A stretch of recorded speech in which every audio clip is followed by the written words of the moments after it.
বিয়ের জন্য পাত্রী খুঁজছেন শাকিব খান। বাংলাদেশের জনপ্রিয় নায়ক শাকিব খান, তাকে নিয়ে তার ভক্ত দর্শকদের মধ্যে রয়েছে নানা ধরনের কৌতূহল। আর এই কৌতূহলের কেন্দ্রবিন্দু হচ্ছে শাকিব খান কবে বিয়ে করছেন। শাকিব খানের বিয়ে নিয়ে ভক্তদের মনে যেন জল্পনা কল্পনার শেষ নেই। বিয়ের বয়স পেরিয়ে গেলেও তার বিয়ের কোনো খবরই নেই। এবার শাকিব খান নিজেই তার বিয়ে নিয়ে নতুন তথ্য দিলেন। তিনি জানালেন বর্তমানে তিনি সিনেমার শুটিং নিয়ে ব্যস্ত আছেন।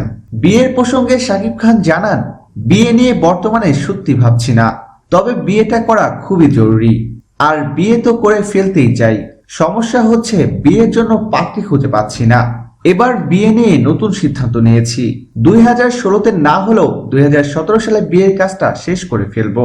এদিকে শাকিব খানের এমন মন্তব্যের পর সবাই বলাবলি করছেন শাকিব খান বিয়ের জন্য পাত্রী খুঁজছেন, তবে উপযুক্ত পাত্রী এবং সময়ের অভাবে বিয়ে করতে পারছেন না তিনি। প্রিয় দর্শক, ধন্যবাদ ভিডিওটি দেখার জন্য। বিনোদন জগতের এক্সক্লুসিভ সব খবর পেতে এখনই সাবস্ক্রাইব করুন ASD ওয়েবসে।